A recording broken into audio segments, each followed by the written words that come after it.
The Three Musketeers by Alexandre Dumas.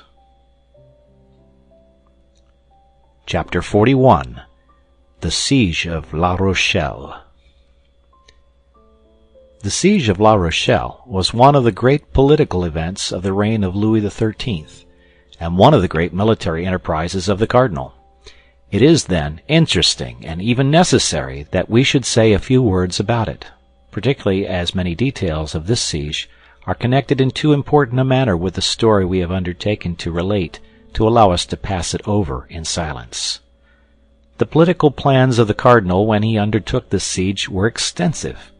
Let us unfold them first, and then pass on to the private plans which perhaps had not less influence upon his eminence than the others. Of the important cities given up by Henry IV to the Huguenots as places of safety, there only remained La Rochelle. It became necessary, therefore, to destroy this last bulwark of Calvinism, a dangerous leaven with which the ferments of civil revolt and foreign war were constantly mingling. Spaniards, Englishmen, and Italian malcontents, adventurers of all nations, and soldiers of fortune of every sect, flocked at the first summons under the standard of the Protestants, and organized themselves like a vast association whose branches diverged freely over all parts of Europe.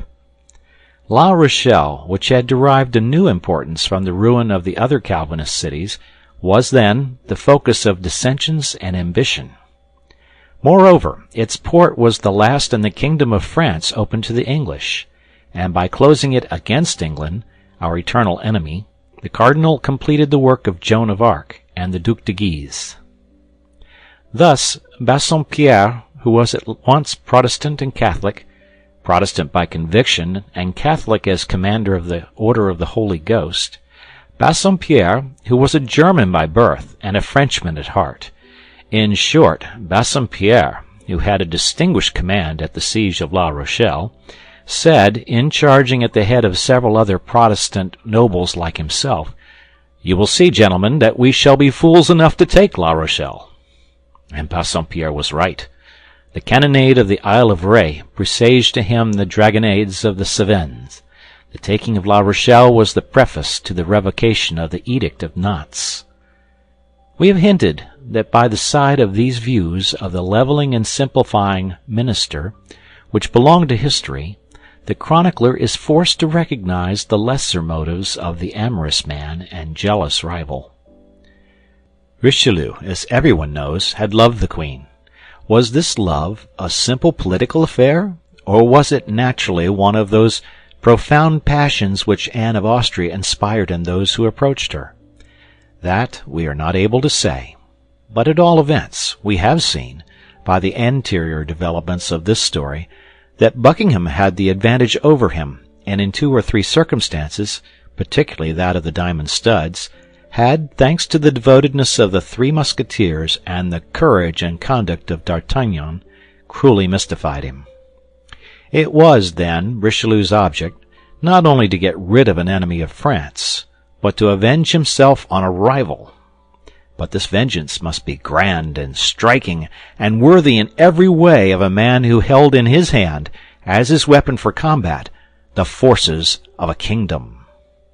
Richelieu knew that in combating England he combated Buckingham, that in triumphing over England he triumphed over Buckingham. In short, that in humiliating England in the eyes of Europe he humiliated Buckingham in the eyes of the Queen. On his side, Buckingham, in pretending to maintain the honor of England, was moved by interest exactly like those of the cardinal. Buckingham also was pursuing a private vengeance. Buckingham could not under any pretense be admitted into France as an ambassador. He wished to enter it as a conqueror. It resulted from this that the real stake in the game, which 2 most powerful kingdoms played for the good pleasure of 2 amorous men, was simply a kind look from Anne of Austria. The first advantage had been gained by Buckingham. Arriving unexpectedly in sight of the Isle of Ré with 90 vessels and nearly 20,000 men, he had surprised the Comte de Toiras, who commanded for the king in the isle, and he had, after a bloody conflict, effected his landing. allow us to observe in passing that in this fight perished the Baron de Chantal, that the Baron de Chantal left a little orphan girl 18 months old, and that this little girl was afterwards Mademoiselle de Sévigné. The Comte de Toiras retired into the citadel Saint-Martin with his garrison, and threw 100 men into a little fort called the Fort of La Prée. This event had hastened the resolutions of the cardinal, and till the king and he could take the command of the siege of La Rochelle, which was determined, he had sent Monsieur to direct the first operations, and had ordered all the troops he could dispose of to march toward the theatre of war. It was of this detachment, sent as a vanguard, that our friend D'Artagnan formed a part.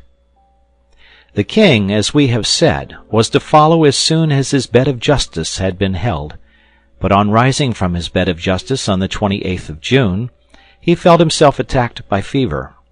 He was, notwithstanding, anxious to set out, but his illness becoming more serious, he was forced to stop at Villeroy. Now, whenever the king halted, the Musketeers halted. It followed that D'Artagnan, who was as yet purely and simply in the Guards, found himself, for the time at least, separated from his good friends, Athos, Porthos, and Aramis. This separation, which was no more than an unpleasant circumstance, would have certainly become a cause of serious uneasiness if he had been able to guess by what unknown dangers he was surrounded. He, however, arrived without accident in the camp established before La Rochelle on the 10th of the month of September of the year 1627. Everything was in the same state. The Duke of Buckingham and his English, masters of the Isle of Ré, continued to besiege, but without success, the citadel Saint-Martin and the fort of La Prée, and hostilities within La Rochelle had commenced 2 or 3 days before, about a fort which the Duc d'Angoulême had caused to be constructed near the city. The Guards, under the command of Monsieur Dessessart, took up their quarters at the Minimes, but, as we know, D'Artagnan, possessed with ambition to enter the Musketeers, had formed but few friendships among his comrades, and he felt himself isolated and given up to his own reflections. His reflections were not very cheerful. From the time of his arrival in Paris, he had been mixed up with public affairs, but his own private affairs had made no great progress, either in love or fortune. As to love, the only woman he could have loved was Madame Bonacieux, and Madame Bonacieux had disappeared, without his being able to discover what had become of her. As to fortune, he had made, humble as he was, an enemy of the cardinal. That is to say, of a man before whom trembled the greatest men of the kingdom, beginning with the king. That man had the power to crush him, and yet he had not done so. For a mind so perspicacious as that of D'Artagnan, this indulgence was a light by which he caught a glimpse of a better future. Then he had made himself another enemy, less to be feared, he thought, but nevertheless he instinctively felt not to be despised. This enemy was Milady. In exchange for all this, he had acquired the protection and goodwill of the Queen, but the favor of the Queen was at the present time an additional cause of persecution, and her protection, as it was known, protected badly, as witness Chalais and Madame Bonacieux. What he had clearly gained in all this was the diamond, worth 5,000 or 6,000 livres, which he wore on his finger, and even this diamond, supposing that D'Artagnan, in his projects of ambition, wished to keep it, to make it some day a pledge for the gratitude of the Queen, had not, in the meanwhile, since he could not part with it, more value than the gravel he trod under his feet. We say the gravel he trod under his feet, for D'Artagnan made these reflections while walking solitarily along a pretty little road which led from the camp to the village of Angoutin. Now, these reflections had led him further than he had intended, and the day was beginning to decline when, by the last ray of the setting sun, he thought he saw the barrel of a musket glitter from behind a hedge. D'Artagnan had a quick eye and a prompt understanding. He comprehended that the musket had not come there of itself, and that he who bore it had not concealed himself behind a hedge with any friendly intentions. He determined, therefore, to direct his course as clear from it as he could, when, on the opposite side of the road, from behind a rock, he perceived the extremity of another musket. This was evidently an ambuscade. The young man cast a glance at the first musket and saw, with a certain degree of inquietude, that it was leveled in his direction, but as soon as he perceived that the orifice of the barrel was motionless, he threw himself upon the ground. At the same instant the gun was fired, and he heard the whistling of a ball pass over his head. No time was to be lost. D'Artagnan sprang up with a bound, and at the same instant the ball from the other musket tore up the gravel on the very spot on the ground where he had thrown himself with his face to the ground. D'Artagnan was not one of those foolhardy men who seek a ridiculous death in order that it may be said of them that they did not retreat a single step. Besides, courage was out of the question here. D'Artagnan had fallen into an ambush. "If there is a third shot," said he to himself, "I am a lost man." He immediately, therefore, took to his heels and ran toward the camp, with the swiftness of a young man of his country, so renowned for their agility. But whatever might be his speed, the first who fired, having had time to reload, fired a second shot, and this time so well aimed that it struck his hat and carried it 10 paces from him. As he, however, had no other hat, he picked up this as he ran, and arrived at his quarters very pale and quite out of breath. He sat down without saying a word to anybody, and began to reflect. This event might have 3 causes. The first, and the most natural, was that it might be an ambuscade of the Rochellais, who might not be sorry to kill one of his Majesty's guards, because it would be an enemy the less, and this enemy might have a well-furnished purse in his pocket. D'Artagnan took his hat, examined the hole made by the ball, and shook his head. The ball was not a musket ball. It was an arquebus ball. The accuracy of the aim had first given him the idea that a special weapon had been employed. This could not, then, be a military ambuscade, as the ball was not of the regular caliber. This might be a kind remembrance of Monsieur le Cardinal. It might be observed that at the very moment when, thanks to the ray of the sun, he perceived the gun-barrel, he was thinking with astonishment on the forbearance of his Eminence with respect to him. But D'Artagnan again shook his head. For people toward whom he had but to put forth his hand, his Eminence had rarely recourse to such means. It might be a vengeance of Milady. That was most probable. He tried in vain to remember the faces or dress of the assassins. He had escaped so rapidly that he had not had leisure to notice anything. "Ah, my poor friends," murmured D'Artagnan, "where are you, and that you should fail me?" D'Artagnan passed a very bad night. 3 or 4 times he started up, imagining that a man was approaching his bed for the purpose of stabbing him. Nevertheless, day dawned without darkness having brought any accident. But D'Artagnan well suspected that that which was deferred was not relinquished. D'Artagnan remained all day in his quarters, assigning as a reason to himself that the weather was bad. At 9 o'clock the next morning the drums beat to arms. The Duc d'Orléans visited the posts. The guards were under arms, and D'Artagnan took his place in the midst of his comrades. Monsieur passed along the front of the line. Then all the superior officers approached him to pay their compliments. Monsieur Dessessart, captain of the guards, as well as the others. At the expiration of a minute or 2, it appeared to D'Artagnan that Monsieur Dessessart made him a sign to approach. He waited for a fresh gesture on the part of his superior, for fear he might be mistaken. But this gesture being repeated, he left the ranks and advanced to receive orders. "Monsieur is about to ask for some men of good will for a dangerous mission, but one which will do honor to those who shall accomplish it, and I made you a sign in order that you might hold yourself in readiness." "Thanks, my captain," replied D'Artagnan, who wished for nothing better than an opportunity to distinguish himself under the eye of the lieutenant general. In fact, the Rochellais had made a sortie during the night, and had retaken a bastion of which the royal army had gained possession 2 days before. The matter was to ascertain, by reconnoitering, how the enemy guarded this bastion.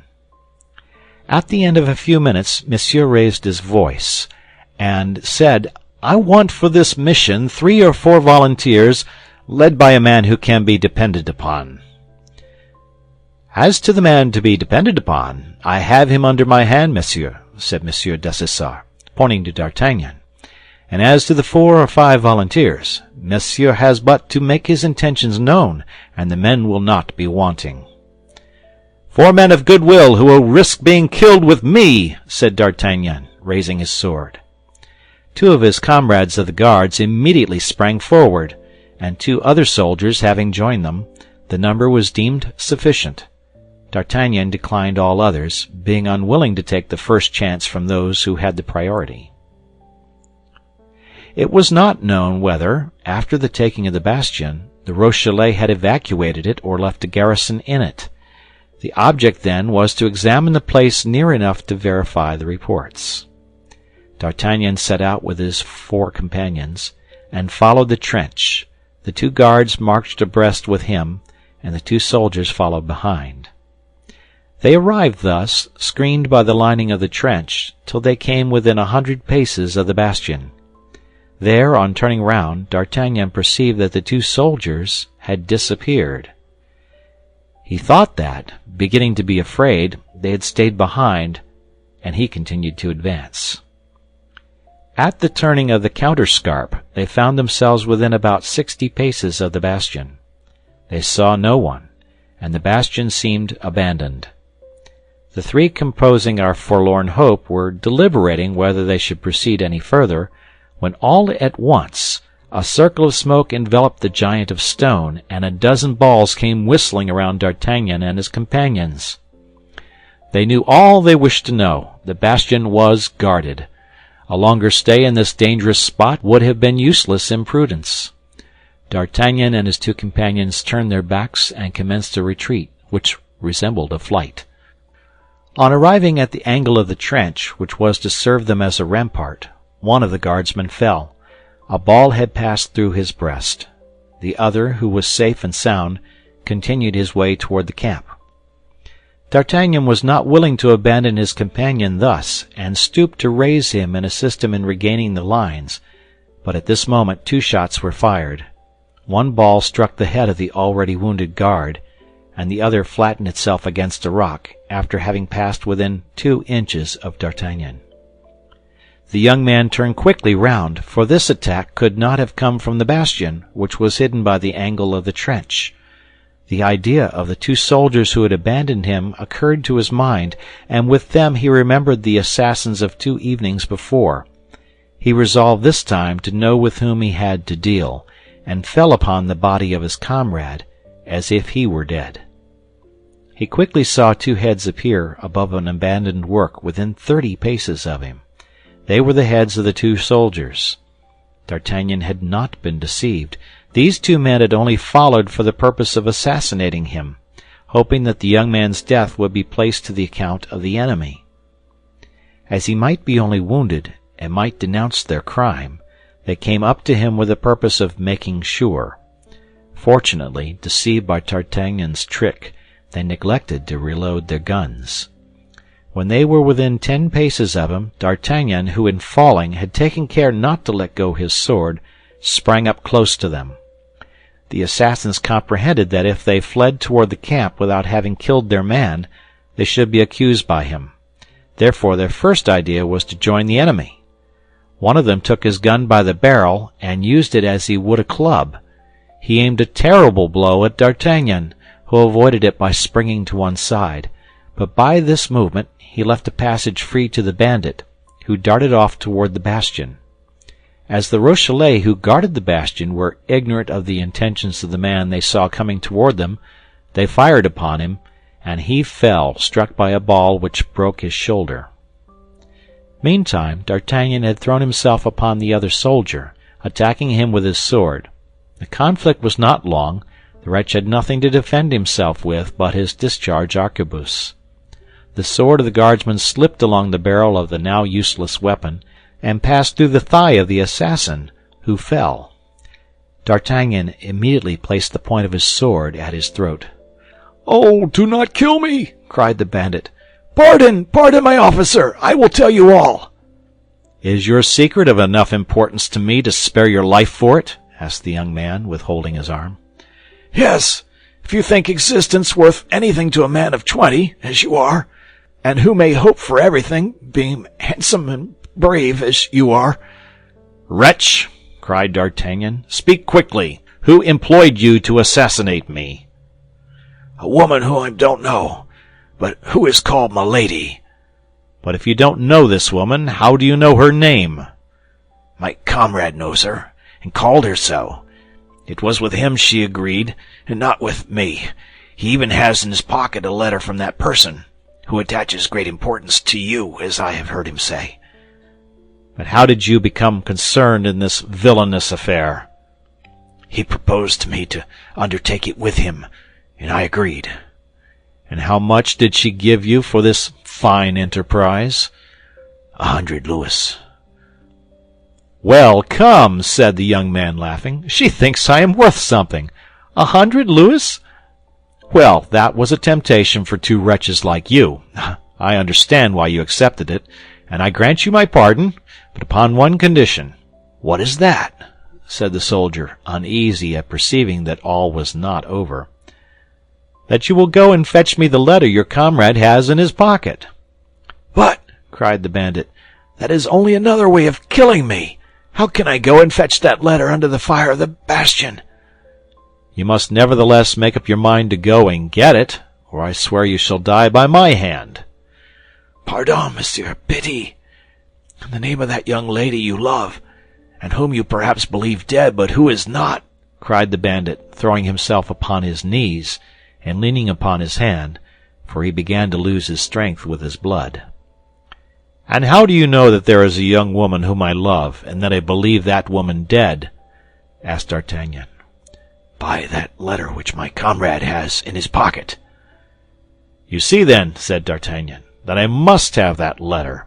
So no more delay, no more hesitation, or else whatever may be my repugnance to soiling my sword a second time with the blood of a wretch like you, I swear by my faith as an honest man," and at these words D'Artagnan made so fierce a gesture that the wounded man sprang up.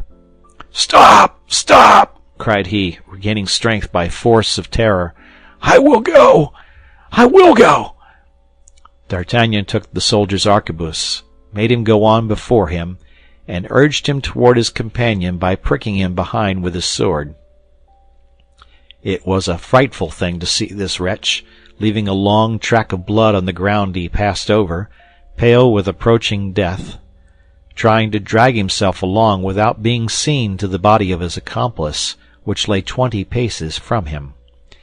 Terror was so strongly painted on his face, covered with a cold sweat, that D'Artagnan took pity on him, and casting upon him a look of contempt, "Stop," said he. "I will show you the difference between a man of courage and such a coward as you. Stay where you are. I will go myself." And with a light step, an eye on the watch, observing the movements of the enemy and taking advantage of the accidents of the ground, D'Artagnan succeeded in reaching the second soldier. There were two means of gaining his object: to search him on the spot, or to carry him away, making a buckler of his body, and search him in the trench. D'Artagnan preferred the second means, and lifted the assassin onto his shoulders at the moment the enemy fired. A slight shock, the dull noise of 3 balls which penetrated the flesh, a last cry, a convulsion of agony, proved to D'Artagnan that the would-be assassin had saved his life. D'Artagnan regained the trench, and threw the corpse beside the wounded man, who was as pale as death. Then he began to search.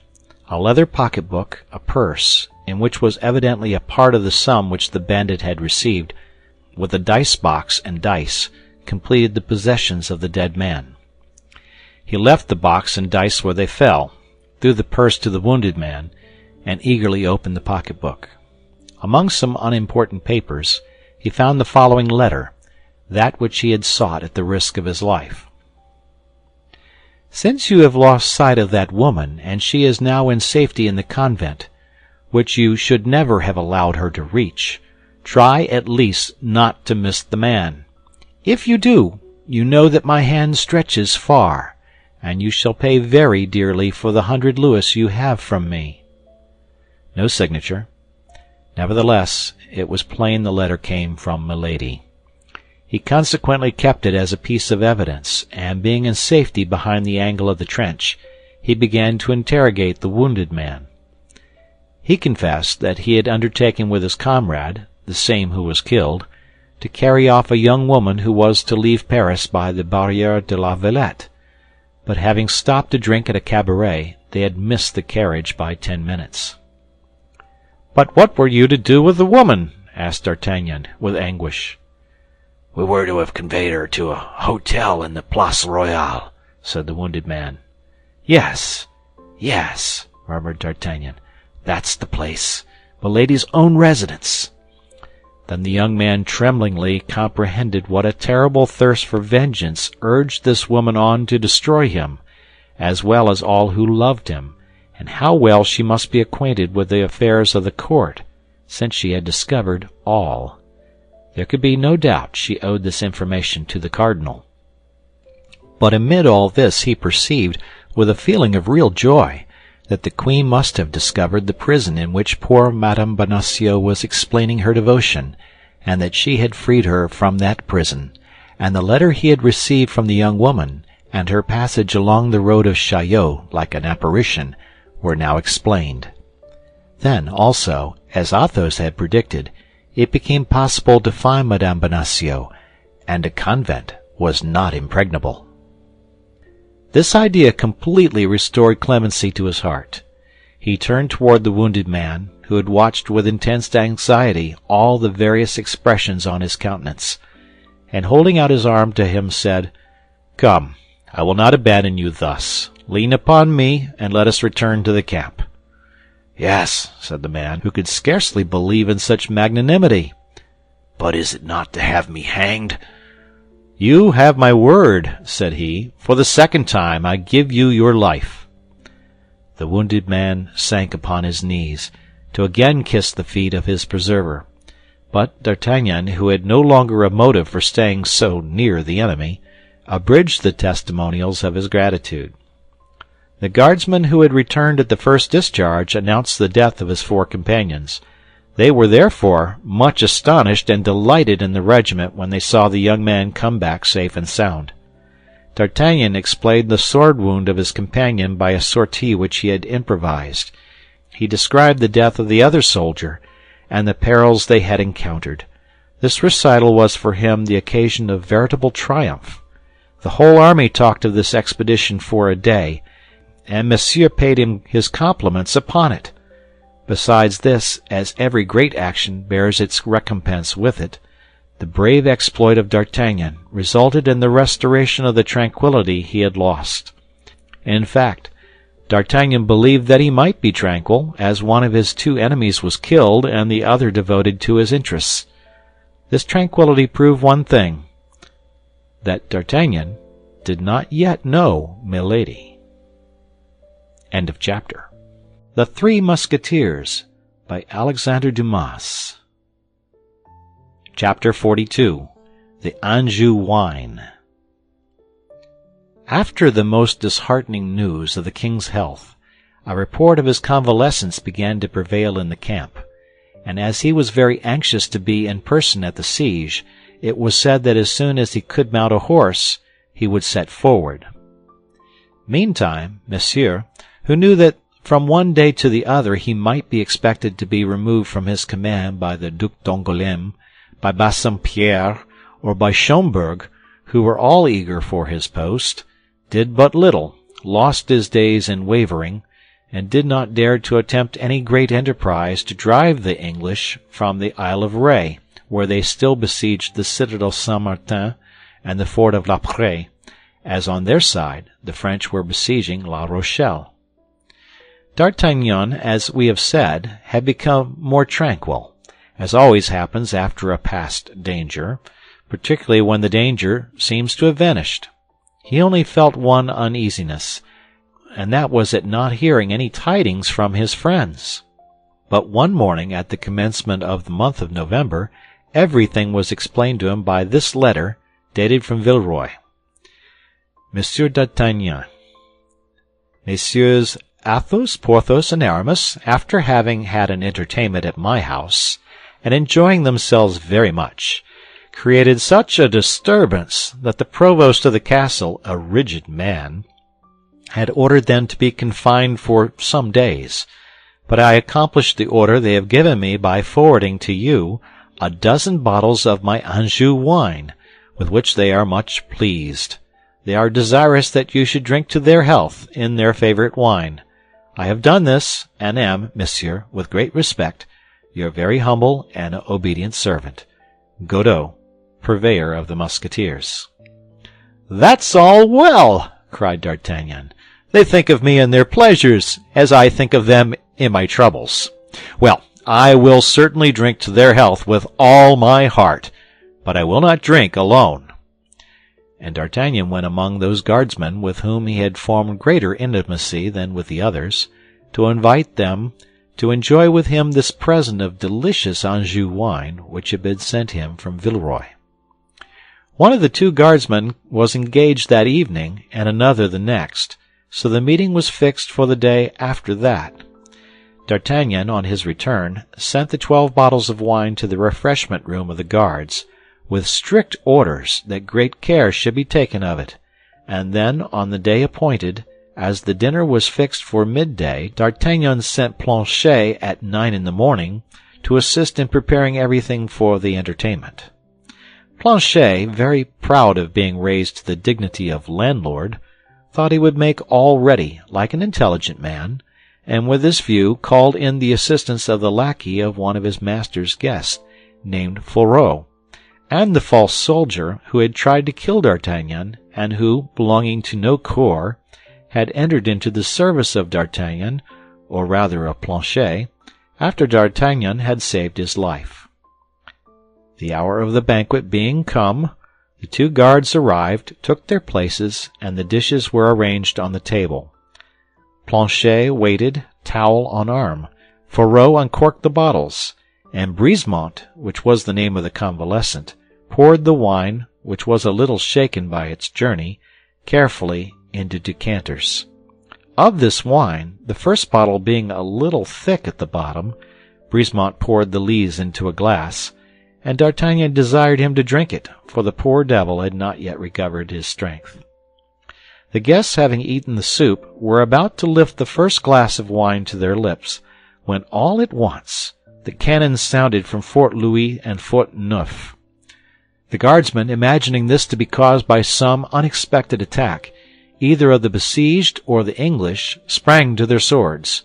D'Artagnan, not less forward than they, did likewise, and all ran out, in order to repair to their posts. But scarcely were they out of the room before they were made aware of the cause of this noise. Cries of "Live the King! Live the Cardinal!" resounded on every side, and the drums were beaten in all directions.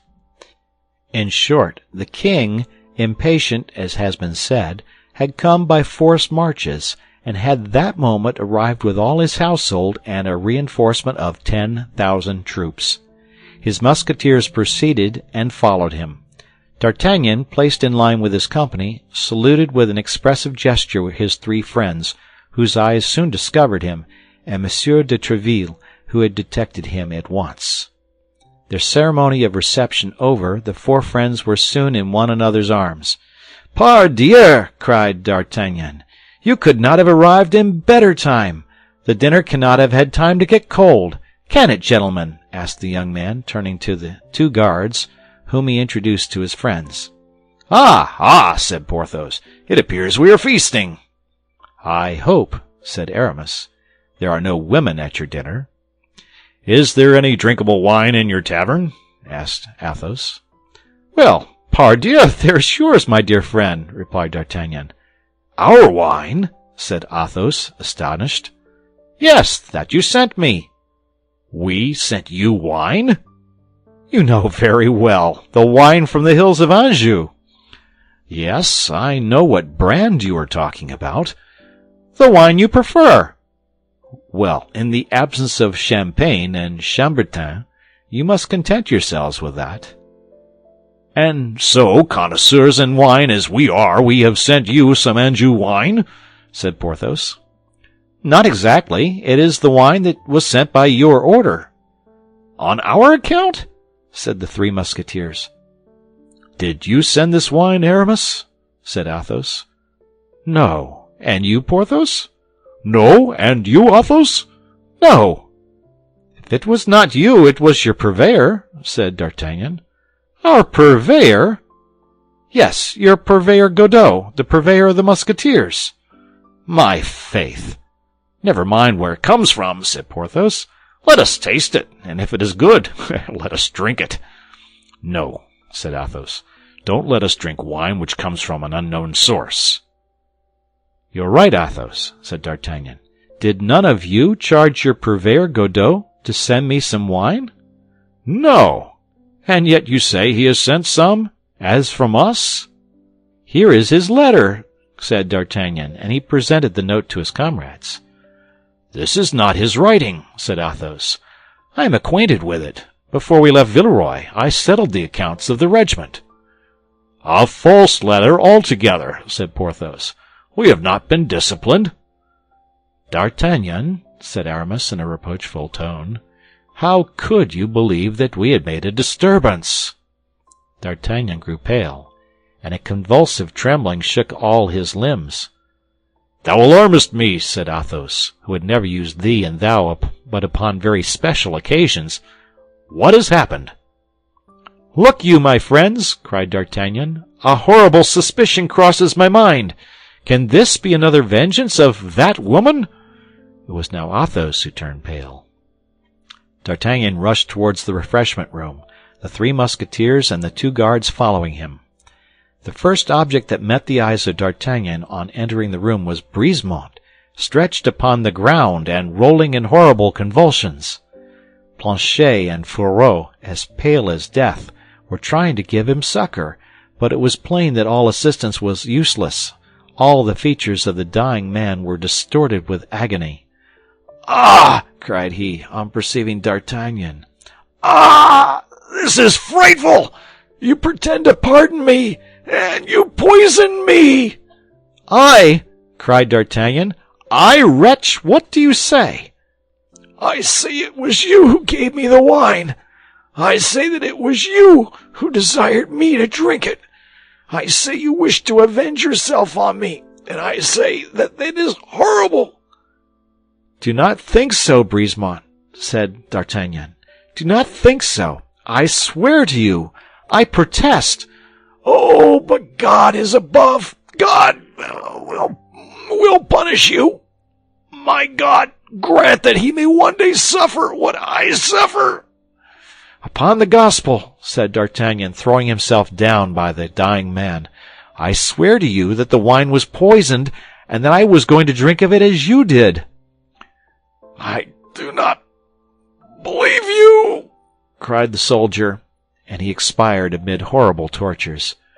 "Frightful, frightful," murmured Athos, while Porthos broke the bottles, and Aramis gave orders, a little too late, that a confessor should be sent for. "Oh, my friends," said D'Artagnan, "you come once more to save my life, not only mine, but that of these gentlemen.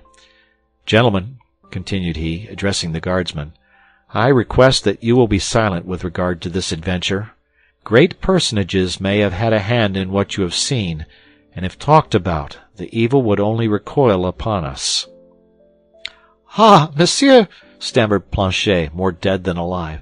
"Ah, monsieur, what an escape I have had!" "How, sirrah? Were you going to drink my wine?" "To the health of the king, monsieur. I was going to drink a small glass of it if Fourreau had not told me I was called." "Alas," said Fourreau, whose teeth chattered with terror, "I wanted to get him out of the way that I might drink myself."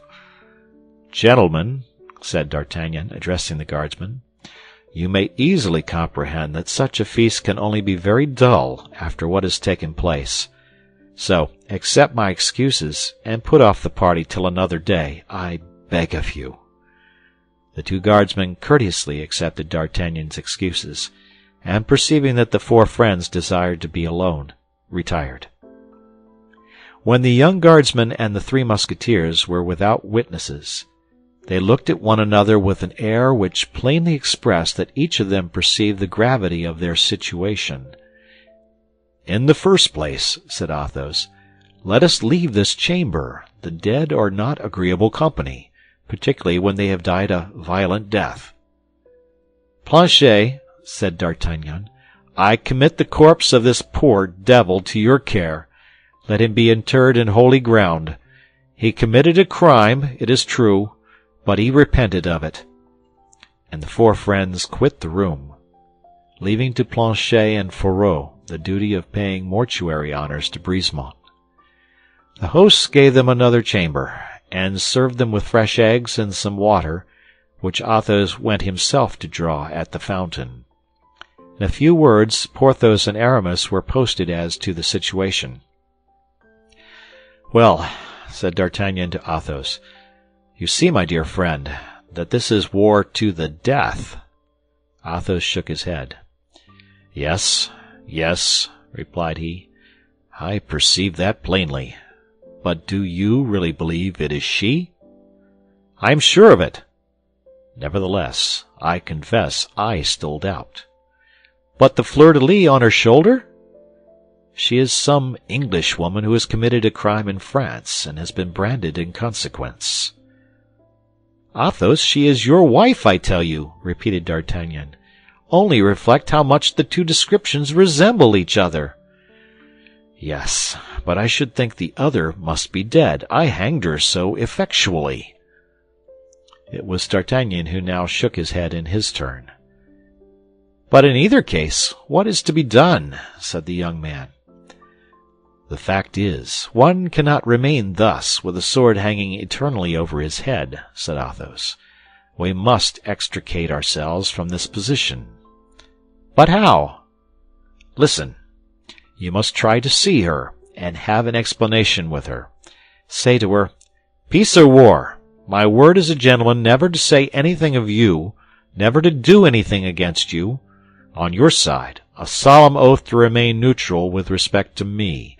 If not, I will apply to the Chancellor. I will apply to the King. I will apply to the hangman. I will move the courts against you. I will denounce you as branded. I will bring you to trial. And if you are acquitted, well, by the faith of a gentleman, I will kill you at the corner of some wall, as I would a mad dog." "I like the means well enough," said D'Artagnan, "but where and how to meet with her?" "Time, dear friend. Time brings round opportunity. Opportunity is the martingale of man. The more we have ventured, the more we gain, when we know how to wait." "Yes, but to wait surrounded by assassins and poisoners." "Bah!" said Athos. "God has preserved us hitherto. God will preserve us still." "Yes, we. Besides, we are men, and everything considered, it is our lot to risk our lives. But she," asked he in an undertone. "What she?" asked Athos. "Constance." "Madame Bonacieux." "Ah, that's true," said Athos. "My poor friend, I had forgotten you are in love." "Well, but," said Aramis, "have you not learned by the letter you found on the wretched corpse that she is in a convent? One might be very comfortable in a convent, and as soon as the siege of La Rochelle is terminated, I promise you, on my part—" "Good!" cried Athos. "Good! Yes, my dear Aramis, we all know that your views have a religious tendency." "I am only temporarily a Musketeer," said Aramis humbly.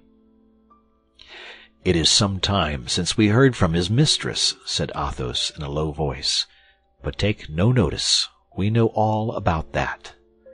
"Well," said Porthos, "it appears to me that the means are very simple." "What?" asked D'Artagnan. You say she is in a convent? Replied Porthos. Yes. Very well. As soon as the siege is over, we'll carry her off from that convent. But we must first learn what convent she is in.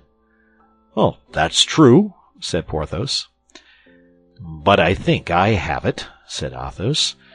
Don't you say, dear D'Artagnan, that it is the queen who made choice of the convent for her? I believe so, at least.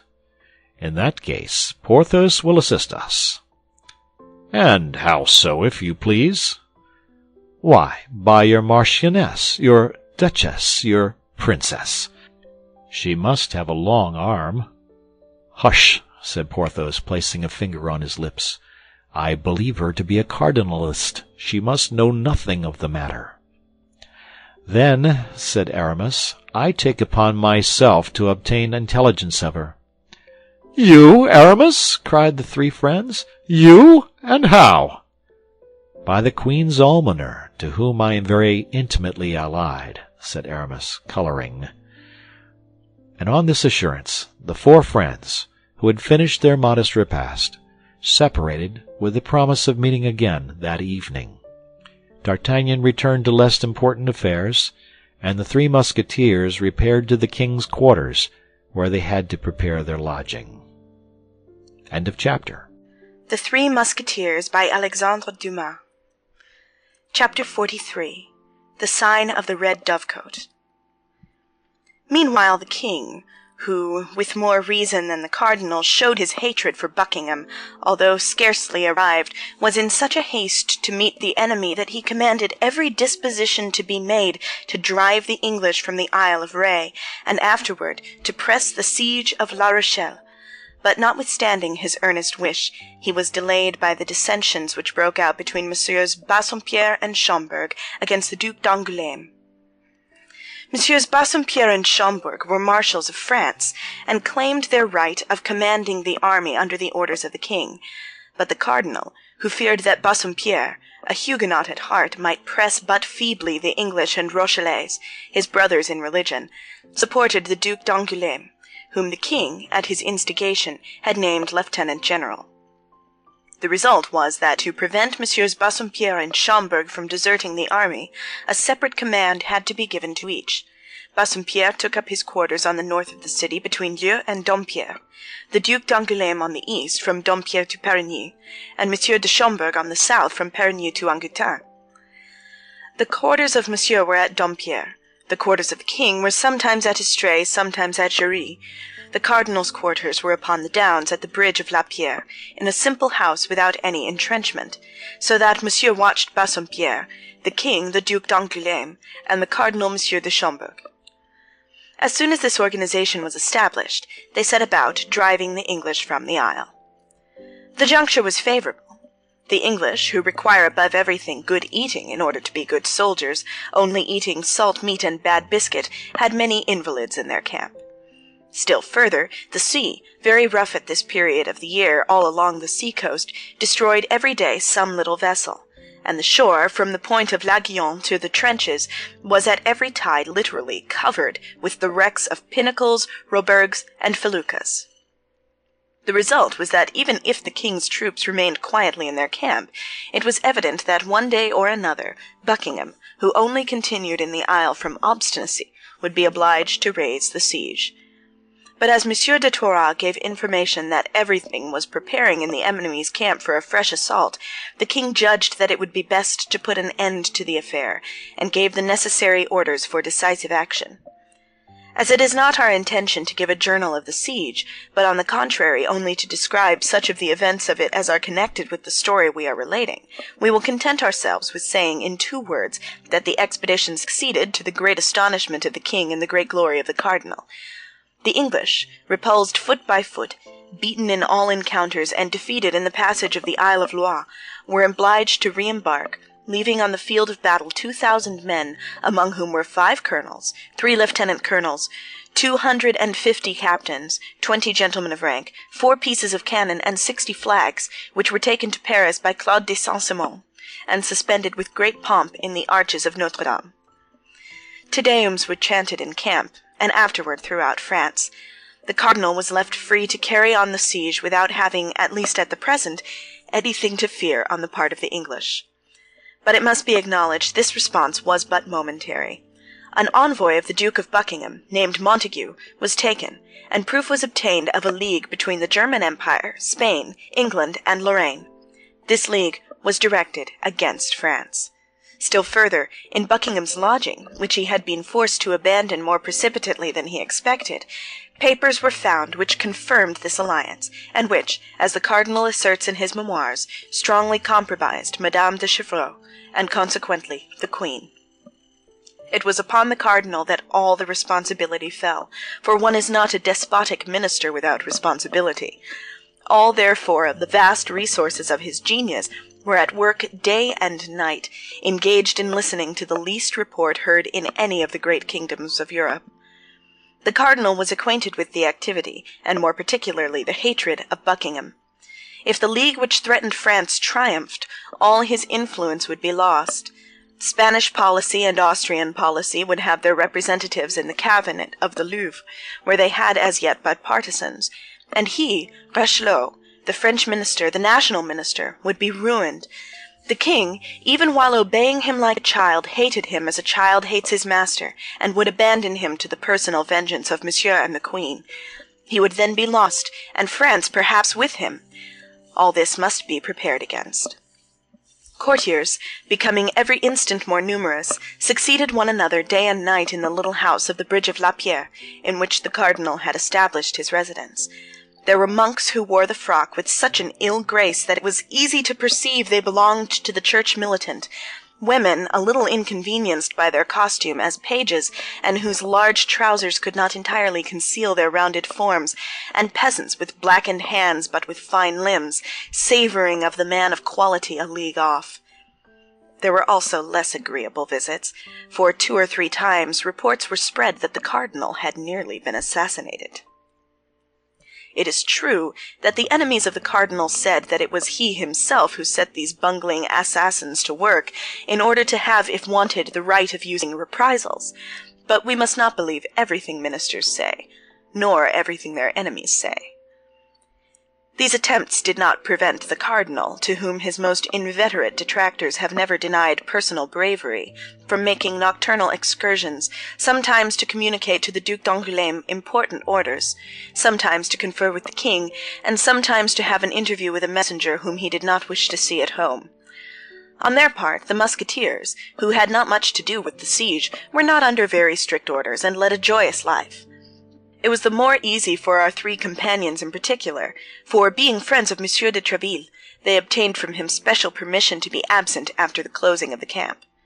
Now, one evening, when D'Artagnan, who was in the trenches, was not able to accompany them, Athos, Porthos, and Aramis, mounted on their battle steeds, enveloped in their war cloaks, with their hands upon their pistol butts, were returning from a drinking place called the Red Dovecote, which Athos had discovered 2 days before upon the route to Jarry, following the road which led to the camp, and quite on their guard, as we have stated, for fear of an ambuscade.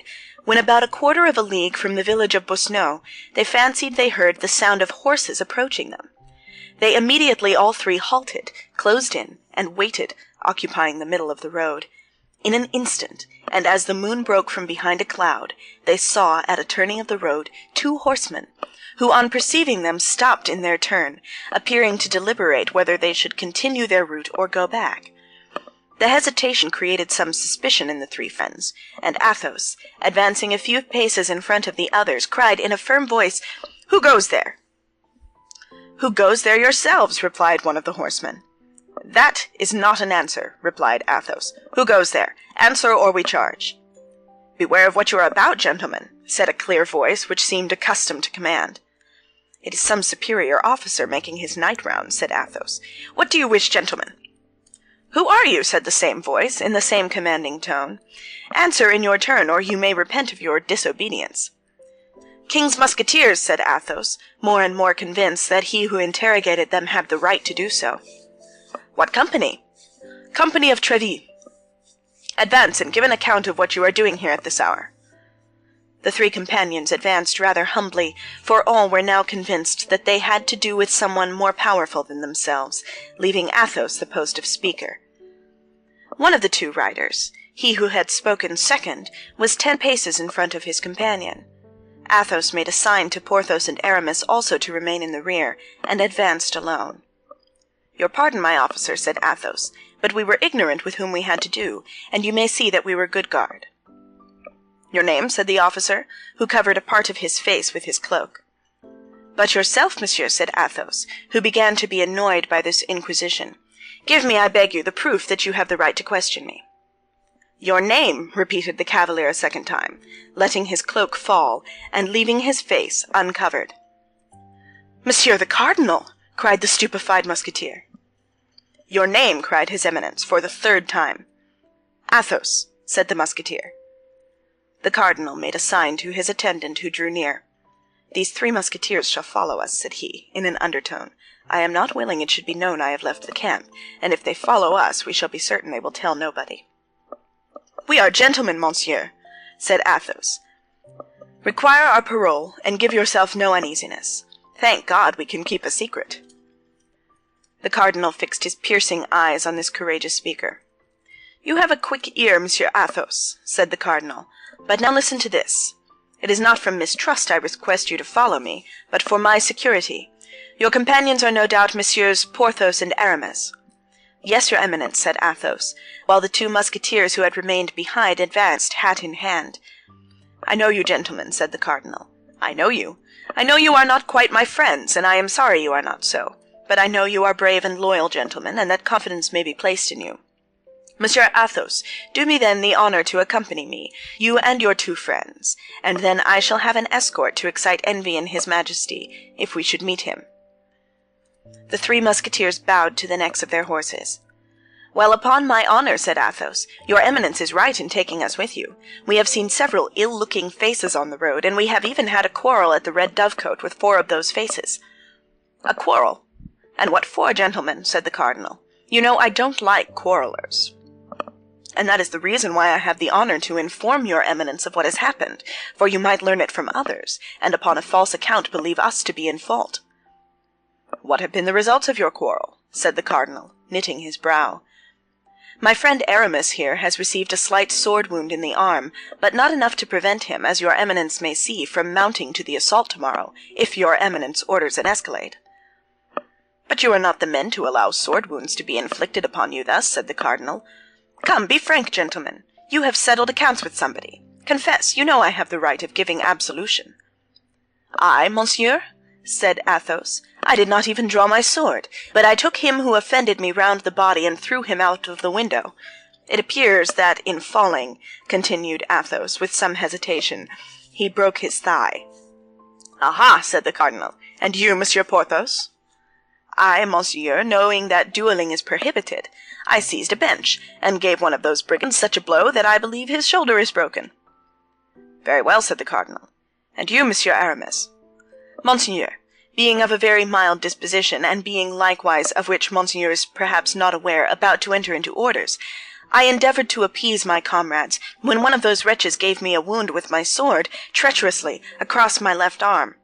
Then I admit my patience failed me. I drew my sword in turn, and as he came back to the charge I fancied I felt that in throwing himself upon me he let it pass through his body. I only know for a certainty that he fell, and it seemed to me that he was borne away with his 2 companions." "The devil, gentlemen," said the Cardinal. 3 men place hors de combat in a cabaret squabble. You don't do your work by halves, and pray, what was this quarrel about?" "Those fellows were drunk," said Athos, "and knowing there was a lady who had arrived at the cabaret this evening, they wanted to force her door." "Force her door?" said the Cardinal. "And for what purpose?" "To do her violence, without a doubt," said Athos. "I have the honor of informing your Eminence that these men were drunk."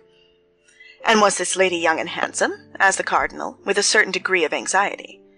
"We did not see her, Monseigneur," said Athos. "You did not see her? Ah, very well," replied the Cardinal quickly. "You did well to defend the honor of a woman, and as I am going to the Red Dovecote myself, I shall know if you have told me the truth." "Monseigneur," said Athos haughtily, "we are gentlemen, and to save our heads we would not be guilty of falsehood." Therefore I do not doubt what you say, Monsieur Athos. I do not doubt it for a single instant. But," added he, "to change the conversation, was this lady alone?" "The lady had a cavalier shut up with her," said Athos, "but as notwithstanding the noise, this cavalier did not show himself, it is to be presumed that he is a coward." "Judge not rashly, says the Gospel," replied the cardinal. Athos bowed. "And now, gentlemen, that's well," continued the cardinal. "I know what I wish to know. Follow me." The three Musketeers passed behind his Eminence, who again enveloped his face in his cloak, and put his horse in motion, keeping from 8 to 10 paces in advance of his 4 companions. They soon arrived at the silent, solitary inn. No doubt the host knew what illustrious visitor was expected, and had consequently sent intruders out of the way. 10 paces from the door, the cardinal made a sign to his esquire and the three Musketeers to halt. A saddled horse was fastened to the window shutter. The cardinal knocked 3 times, and in a peculiar manner. A man, enveloped in a cloak, came out immediately, and exchanged some rapid words with the cardinal, after which he mounted his horse and set off in the direction of Surgères, which was likewise the way to Paris. "Advance, gentlemen," said the cardinal. "You have told me the truth, my gentlemen," said he, addressing the Musketeers, "and it will not be my fault if our encounter this evening be not advantageous to you. In the meantime, follow me." The cardinal alighted. The three Musketeers did likewise. The cardinal threw the bridle of his horse to his esquire. The three Musketeers fastened the horses to the shutters. The host stood at the door. For him, the cardinal was only an officer coming to visit a lady. "Have you any chamber on the ground floor where these gentlemen can wait near a good fire?" said the cardinal. The host opened the door of a large room, in which an old stove had just been replaced by a large and excellent chimney. "I have this," said he. "That will do," replied the cardinal. "Enter, gentlemen, and be kind enough to wait for me. I shall not be more than half an hour." And while the three Musketeers entered the ground-floor room, the cardinal, without asking further information, ascended the staircase like a man who has no need of having his road pointed out to him. End of chapter 43. The Three Musketeers by Alexandre Dumas. Chapter 44. The Utility of Stovepipes. It was evident that without suspecting it, and actuated solely by their chivalrous and adventurous character, our three friends had just rendered a service to someone the cardinal honored with his special protection. Now, who was that someone? That was the question the three Musketeers put to one another.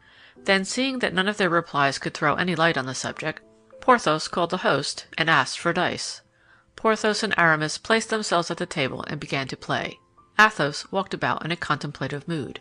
While thinking and walking, Athos passed and repassed before the pipe of the stove, broken in halves, the other extremity passing into the chamber above, and every time he passed and repassed, he heard a murmur of words, which at length fixed his attention. Athos went close to it, and distinguished some words that appeared to merit so great an interest that he made a sign to his friends to be silent, remaining himself bent with his ear directed to the opening of the lower orifice. "Listen, Milady," said the cardinal. "The affair is important. Sit down and let us talk it over." "Milady," murmured Athos. "I listen to your Eminence with greatest attention," replied a female voice, which made the Musketeer start. "A small vessel with an English crew, whose captain is on my side, awaits you at the mouth of Charente, at Fort of the Point. He will set sail tomorrow morning." "I must go thither tonight?" "Instantly. That is to say, when you have received my instructions. 2 men, whom you will find at the door on going out, will serve you as escort. You will allow me to leave first. Then, after half an hour, you can go away in your turn." "Yes, monseigneur. Now let us return to the mission with which you wish to charge me, and as I desire to continue to merit the confidence of your Eminence, deign to unfold it to me in terms clear and precise, that I may not commit an error." There was an instant of profound silence between the two interlocutors. It was evident that the cardinal was weighing beforehand the terms in which he was about to speak, and that Milady was collecting all her intellectual faculties to comprehend the things he was about to say, and to engrave them in her memory when they should be spoken. Athos took advantage of this moment to tell his 2 companions to fasten the door inside, and to make them a sign to come and listen with him. The 2 Musketeers, who loved their ease, brought a chair for each of themselves and one for Athos.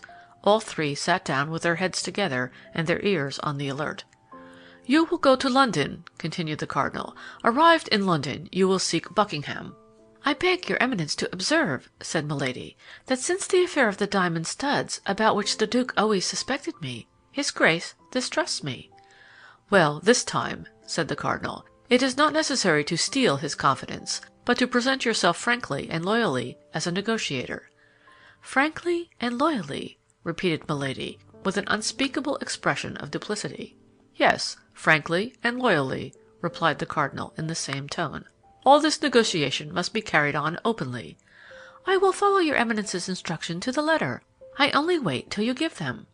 "You will go to Buckingham in my behalf, and you will tell him I am acquainted with all the preparations he has made, but that they give me no uneasiness, since, at the first step he takes, I will ruin the Queen." "Will he believe that your Eminence is in a position to accomplish the threat thus made?" "Yes, for I have the proofs." "I must be able to present these proofs for his appreciation." "Without doubt. And you will tell him I will publish the report of Boisrobert and the Marquis de Beautru upon the interview which the Duke had at the residence of Madame the Constable with the Queen on the evening Madame the Constable gave a masquerade. You will tell him, in order that he may not doubt, that he came here in the costume of the Great Mogul, which the Chevalier de Guise was to have worn, and that he purchased this exchange for the sum of 3,000 pistoles." "Well, Monseigneur?"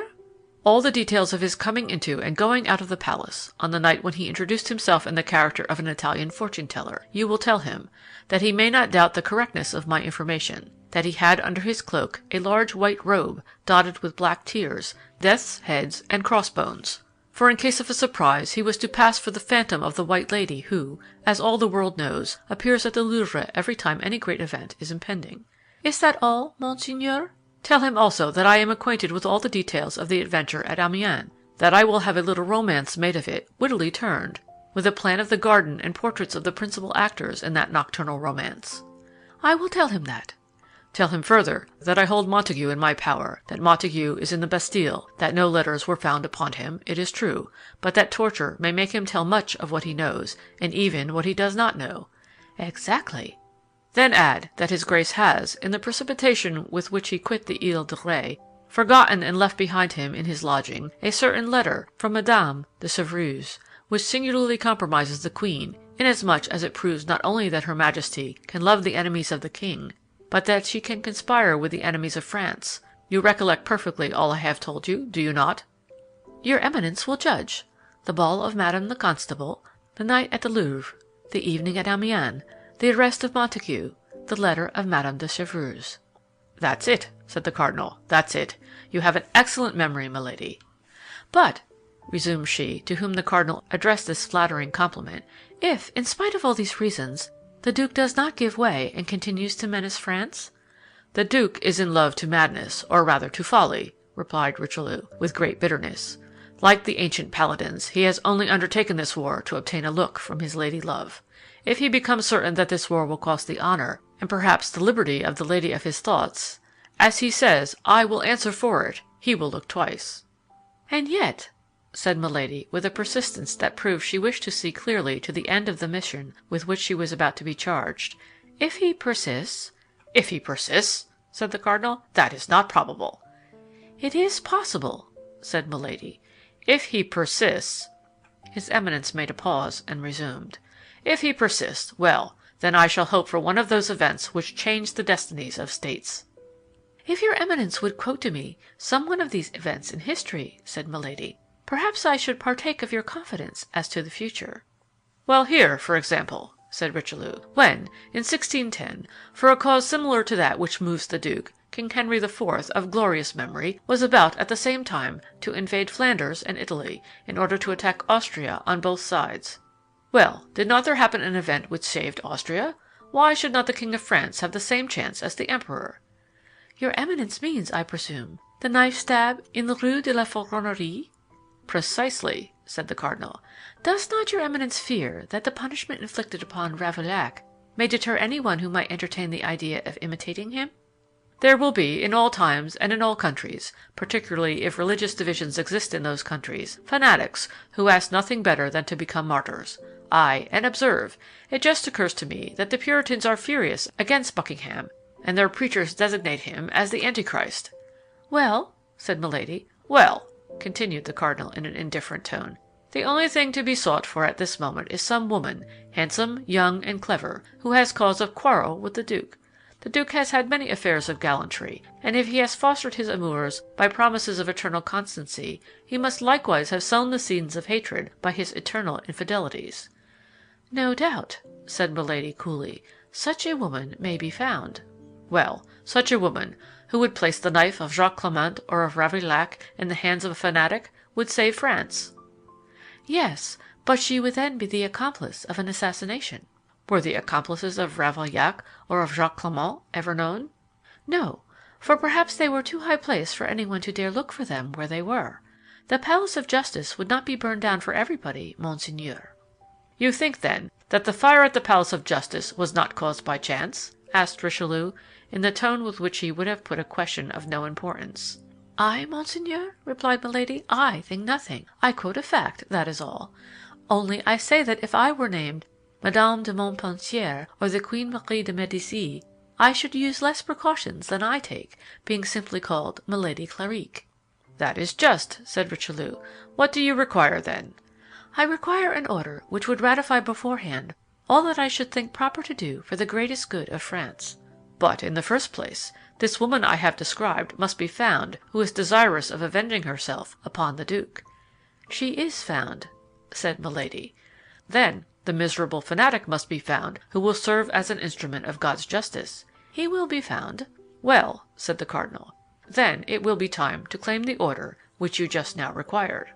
"Your Eminence is right," replied Milady, "and I have been wrong in seeing in the mission with which you honor me anything but that which it really is, that is, to announce to his Grace, on the part of your Eminence, that you are acquainted with the different disguises by means of which he succeeded in approaching the Queen during the fête given by Madame the Constable, that you have proofs of the interview granted at the Louvre by the Queen to a certain Italian astrologer who was no other than the Duke of Buckingham, that you have ordered a little romance of a satirical nature to be written upon the adventures of Amiens, with a plan of the gardens in which those adventures took place, and portraits of the actors who figured in them, that Montague is in the Bastille, and that the torture may make him say things he remembers, and even things he has forgotten, that you possess a certain letter from Madame de Chevreuse, found in his Grace's lodging, which singularly compromises not only her who wrote it, but in her whose name it was written. Then, if he persists, notwithstanding all this, as that is, as I have said, the limit of my mission, I shall have nothing to do but to pray to God to work a miracle for the salvation of France. That is it not, Monseigneur, and I shall have nothing else to do?" "That is it," replied the cardinal dryly. "And now," said Milady, without appearing to remark the change of the duke's tone toward her, "now that I have received the instructions of your Eminence as concerns your enemies, Monseigneur, will you permit me to say a few words to him of mine?" "Have you enemies, then?" asked Richelieu. "Yes, Monseigneur, enemies against whom you owe me all your support, for I made them by serving your Eminence." "Who are they?" replied the duke. "In the first place, there is a little intrigante named Bonacieux. She is in the prison of Nantes." "That is to say, she was there," replied Milady, "but the Queen has obtained an order from the king by means of which she has been conveyed to a convent." "To a convent?" said the duke. "Yes, to a convent." "And to which?" "I don't know. The secret has been well kept." "But I will know." "And your Eminence will tell me in what convent that woman is?" "I can see nothing inconvenient in that," said the cardinal. "Well, now I have an enemy much more to be dreaded by me than this little Madame Bonacieux." "Who is that?" "Her lover." "What is his name?" "Oh, your Eminence knows him well," cried Milady, carried away by her anger. "He is the evil genius of both of us. It is he who, in an encounter with your Eminence's guards, decided the victory in favor of the king's Musketeers. It is he who gave 3 desperate wounds to De Wardes, your emissary, and who caused the affair of the diamond studs to fail. It is he who, knowing it was I who had Madame Bonacieux carried off, has sworn my death." "Aha!" said the cardinal, "I know of whom you speak." "I mean that miserable D'Artagnan." "He is a bold fellow," said the cardinal. "And it is exactly because he is a bold fellow that he is the more to be feared." "I must have," said the duke, "a proof of his connection with Buckingham." "A proof?" cried Milady. "I will have 10." "Well, then, it becomes the simplest thing in the world. Get me that proof, and I will send him to the Bastille." So far so good, monseigneur. But afterwards? When once in the Bastille, there is no afterward, said the cardinal in a low voice. Ah, pardieu, continued he, if it were as easy for me to get rid of my enemy as it is easy to get rid of yours, and if it were against such people you require impunity. Monseigneur, replied Milady, a fair exchange, life for life, man for man. Give me one, I will give you the other. I don't know what you mean, nor do I even desire to know what you mean, replied the cardinal. But I wish to please you, and see nothing out of the way in giving you what you demand with respect to so infamous a creature, the more so as you tell me this D'Artagnan is a libertine, a duellist, and a traitor. An infamous scoundrel, monseigneur, a scoundrel. Give me a paper, a quill, and some ink, then, said the cardinal. Here they are, monseigneur.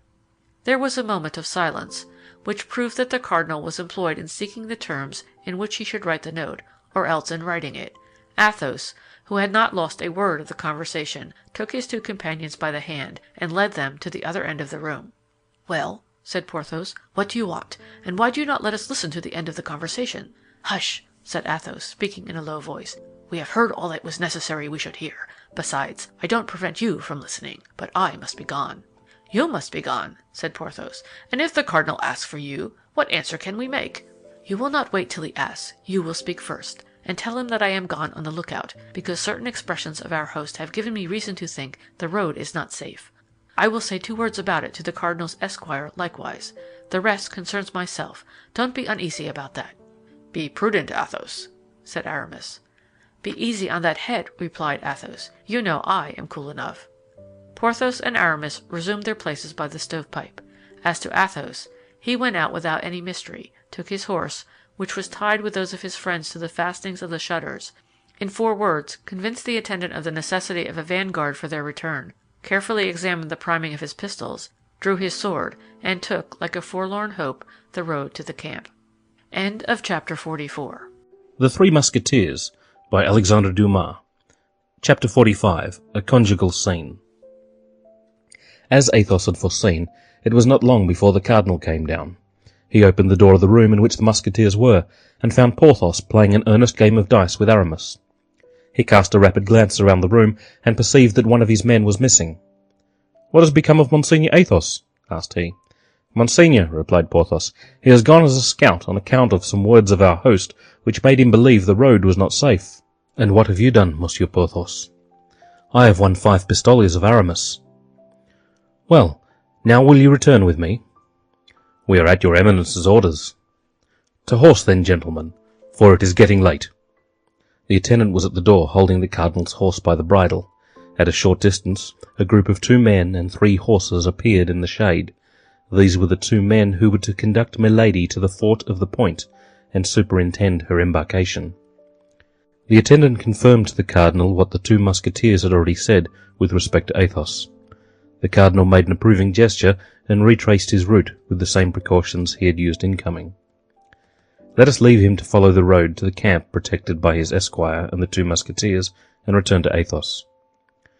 For 100 paces he maintained the speed at which he started, but when out of sight, he turned his horse to the right, made a circuit, and came back within 20 paces of a high hedge to watch the passage of the little troop.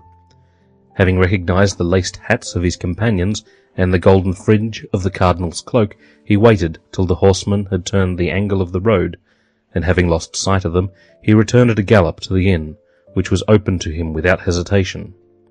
The host recognized him. "My officer," said Athos, "has forgotten to give a piece of very important information to the lady, and has sent me back to repair his forgetfulness." "Go up," said the host. "She is still in her chamber." Athos availed himself of the permission, ascended the stairs with his lightest step, gained the landing, and through the open door perceived Milady putting on her hat. He entered the chamber and closed the door behind him. At the noise he made in pushing the bolt, Milady turned around. Athos was standing before the door, enveloped in his cloak, with his hat pulled down over his eyes. On seeing this figure, mute and immovable as a statue, Milady was frightened. "Who are you, and what do you want?" cried she. "Humph," murmured Athos, "it is certainly she." And letting fall his cloak, and raising his hat, he advanced towards Milady. "Do you know me, madam?" said he. Milady made 1 step forward, and then drew back, as if she had seen a serpent. "So far well," said Athos. "I perceive you know me." "Le Comte de la Fère," murmured Milady, becoming exceedingly pale, and drawing back till the wall prevented her from going any further. "Yes, Milady," replied Athos, "the Comte de la Fère in person, who comes expressly from the other world to have the pleasure of paying you a visit. Sit down, madame, and let us talk, as the cardinal said." Milady, under the influence of inexpressible terror, sat down without uttering a word. "You certainly are a demon sent upon the earth," said Athos. "Your power is great, I know, but you also know that with the help of God men have often conquered the most terrible demons. You have once before thrown yourself in my path. I thought I had crushed you, madame, but either I was deceived, or hell has resuscitated you." Milady, at these words, which recalled frightful remembrances, hung down her head with a suppressed groan. "Yes, hell has resuscitated you," continued Athos. "Hell has made you rich, hell has given you another name, hell has almost made you another face, but it has neither effaced the stains from your soul, nor the brand from your body." Milady arose, as if moved by a powerful spring, and her eyes flashed lightning. Athos remained sitting. "You believed me to be dead, did you not, as I believed you to be? And the name of Athos as well concealed the Comte de la Fère, and the name Milady Clarick concealed Anne de Breuil. Was it not so you were called when your honoured brother married us? Our position is truly a strange one," continued Athos, laughing. "We have only lived up to the present time because we believed each other dead, and because a remembrance is less oppressive than a living creature, though remembrance is sometimes devouring." "But," said Milady, in a hollow, faint voice, "what brings you back to me? And what do you want with me?" "I wish to tell you that though remaining invisible to your eyes, I have not lost sight of you." "You know what I have done?" "I can relate to you, day by day, your actions, from your entrance to the service of the cardinal to this evening." A smile of incredulity passed over the pale lips of Milady. "Listen. It was you who cut off the 2 diamond studs from the shoulder of the Duke of Buckingham. It was you who had Madame Bonacieux carried off. It was you who, in love with De Wardes, and thinking to pass the night with him, opened the door to Monsieur d'Artagnan. It was you who, believing that De Wardes had deceived you, wished to have him killed by his rival. It was you who, when this rival had discovered your infamous secret, wished to have him killed, in his turn, by 2 assassins, whom you had sent in pursuit of him. It was you who, finding the balls had missed their mark, sent poisoned wine with a forged letter to make your victim believe that the wine had come from his friends. In short, it was you who have but now in this chamber, seated in this chair I now fill, made an engagement with Cardinal Richelieu to cause the Duke of Buckingham to be assassinated, in exchange for the promise he has made you to allow you to assassinate D'Artagnan." Milady was livid. "You must be Satan!" cried she. "Perhaps," said Athos, "but at all events listen well to this. Assassinate the Duke of Buckingham, or cause him to be assassinated. I care very little about that. I don't know him. Besides, he is an Englishman. But do not touch with the tip of your finger a single hair of D'Artagnan, who is a faithful friend, whom I love and defend, or I swear to you that by the head of my father, the crime which you shall have endeavoured to commit, or shall have committed, shall be the last." "Monsieur d'Artagnan has cruelly insulted me," said Milady, in a hollow tone. "Monsieur d'Artagnan shall die." "Indeed! Is it possible to insult you, madame?" said Athos, laughing. "He has insulted you, and he shall die." "He shall die," replied Milady. "She first, and he afterwards." Athos was seized with a kind of vertigo. The sight of this creature, whom had nothing of the woman about her, recalled awful remembrances. He thought how one day, in a less dangerous situation than the one in which he was now placed, he had already endeavoured to sacrifice her to his honour. His desire for blood returned, burning his brain and pervading his frame like a raging fever. He arose in his turn, reached his hand to his belt, drew forth a pistol, and cocked it. Milady, pale as a corpse, endeavoured to cry out, but her swollen tongue could utter no more than a hoarse sound which had nothing human in it and resembled the rattle of a wild beast. Motionless against the dark tapestry, with her hair in disorder, she appeared like a horrid image of terror. Athos slowly raised his pistol. stretched out his arm so that the weapon almost touched Milady's forehead, and then, in a voice more terrible from having the supreme calmness of a fixed resolution, "Madame," said he, "you will this instant deliver to me the paper the cardinal signed, or upon my soul I will blow your brains out." With another man, Milady might have preserved some doubt, but she knew Athos. Nevertheless, she remained motionless. "You have 1 second to decide," said he. Milady saw by the contraction of his countenance that the trigger was about to be pulled. She reached her hand quickly to her bosom, drew out a paper, and held it towards Athos. "Take it," said she, "and be accursed." Athos took the paper, returned the pistol to his belt, approached the lamp to be assured that it was paper, unfolded it, and read, "December 3, 1627. It is by my order and for the good of the state that the bearer of this has done what he has done. Richelieu." "And now," said Athos, resuming his cloak and putting on his hat, "now that I have drawn your teeth, viper, bite if you can." And he left the chamber without once looking behind him. At the door he found the 2 men and the spare horse which they held. "Gentlemen," said he, "Monseigneur's order is, you know, to conduct that woman without losing time to the fort of the Point, and never to leave her till she is on board." As these words agreed wholly with the order they had received, they bowed their heads in a sign of assent. With regards to Athos, he leapt lightly into the saddle, and set out at full gallop.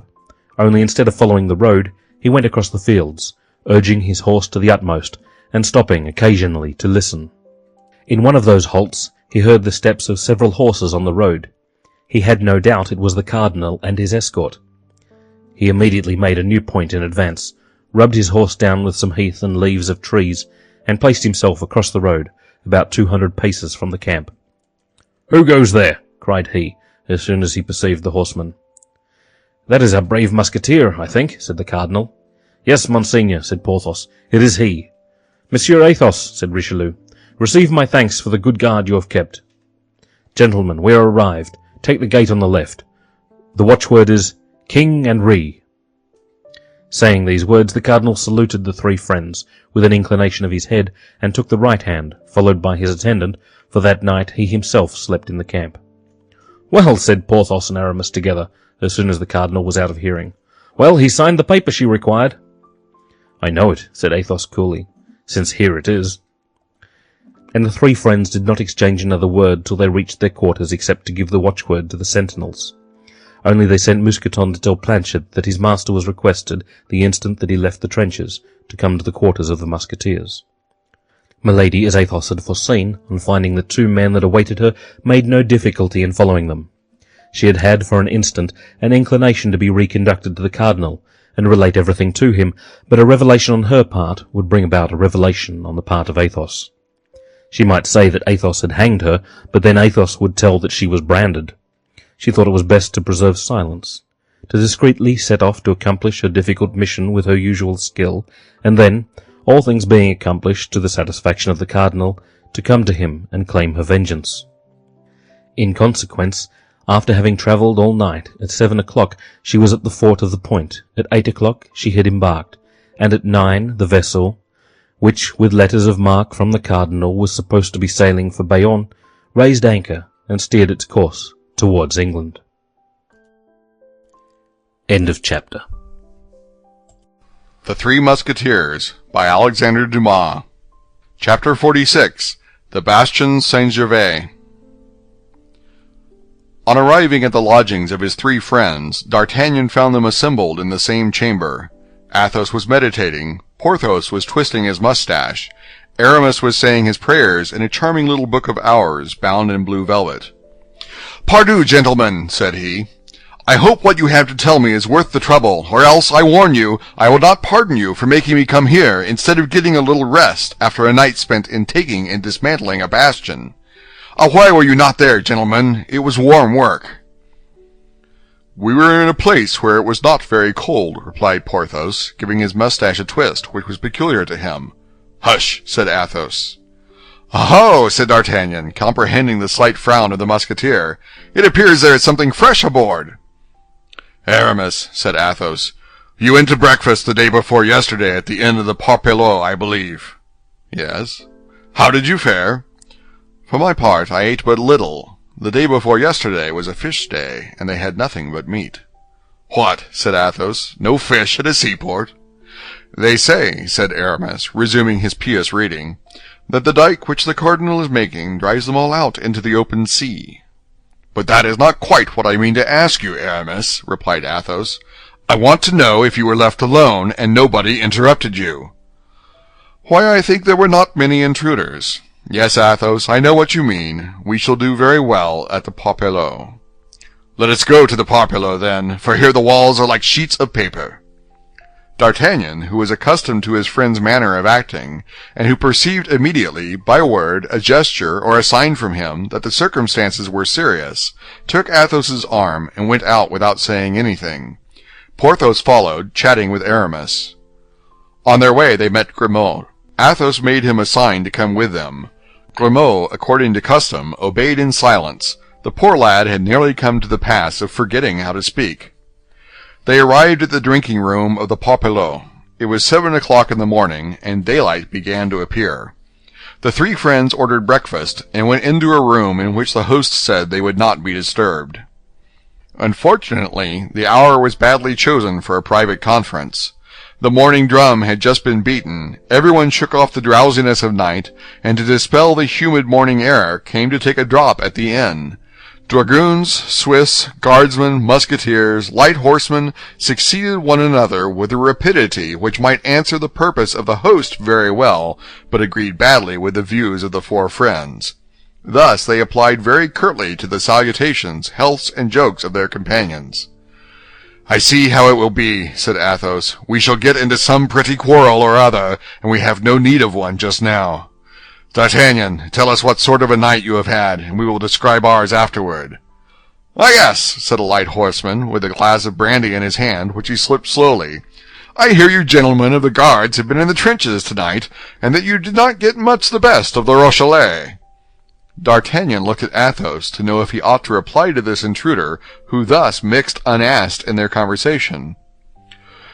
Well, said Athos, don't you hear Monsieur de Busigny, who does you the honor to ask you a question? Relate what has passed during the night, since these gentlemen desire to know it. Have you not taken a bastion? Said a Swiss, who was drinking rum out of a beer-glass. Yes, monsieur, said D'Artagnan, bowing, we have had that honor. We even have, as you may have heard, introduced a barrel of powder under one of the angles, which in blowing up made a very pretty breach. Without reckoning that, as the bastion was not built yesterday, all the rest of the building was badly shaken.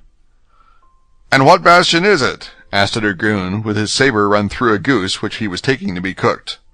The bastion Saint-Gervais, replied D'Artagnan, from behind which the Rochellais annoyed our workmen. Was that affair hot? Yes, moderately so. We lost 5 men, and the Rochellais 8 or 10. Paltsempleu, said the Swiss, who, notwithstanding the admirable collection of oaths possessed by the German language, had acquired a habit of swearing in French. But it is possible, said the light horseman, that they will send pioneers this morning to repair the bastion. Yes, that's probable, said D'Artagnan. Gentlemen, said Athos, a wager. Ah, woo, a wager, cried the Swiss. What is it? Said the light horseman. Stop a bit, said the dragoon, placing his saber like a spit upon the 2 large iron dogs which held the firebrands in the chimney. Stop a bit, I am in it. You cursed host, a dripping pan immediately, that I may not lose a drop of the fat of this estimable bird. You was right, said the Swiss. Goose grease is good with pastry. There, said the dragoon. Now for the wager. We listen, Monsieur Athos. Yes, the wager, said the light horseman. Well, Monsieur de Busigny, I will bet you, said Athos, that my 3 companions, Messieurs Porthos, Aramis, and D'Artagnan, and myself, will go and breakfast in the Bastion Saint-Gervais, and we will remain there an hour by the watch, whatever the enemy may do to dislodge us. Porthos and Aramis looked at each other. They began to comprehend. But, said D'Artagnan in the ear of Athos, you are going to get us all killed without mercy. We are much more likely to be killed, said Athos, if we do not go. My faith, gentlemen, said Porthos, turning round upon his chair and twisting his moustache, that's a fair bet, I hope. I take it, said Monsieur de Busigny, so let us fix the stake. You are 4 gentlemen, said Athos, and we are 4. An unlimited dinner for 8. Would that do? Capitally, replied Monsieur de Busigny. Perfectly, said the dragoon. That shoots me, said the Swiss. The 4th auditor, who during all this conversation had played a mute part, made a sign of the head in proof that he had acquiesced in the proposition. The breakfast for these gentlemen is ready, said the host. Well, bring it, said Athos. The host obeyed. Athos called Grimaud, pointed to a large basket which lay in a corner, and made a sign to him to wrap the viands up in the napkins. Grimaud understood that it was to be a breakfast on the grass, took the basket, packed up the viands, added the bottles, and then took the basket on his arm. "But where are you going to eat my breakfast?" asked the host. "What matter if you are paid for it?" said Athos, and he threw 2 pistoles majestically on the table. "Shall I give you the change, my officer?" said the host. "No, only add 2 bottles of champagne, and the difference will be for the napkins." The host had not quite so good a bargain as he had first hoped for, but he made amends by slipping in 2 bottles of Anjou wine instead of 2 bottles of champagne.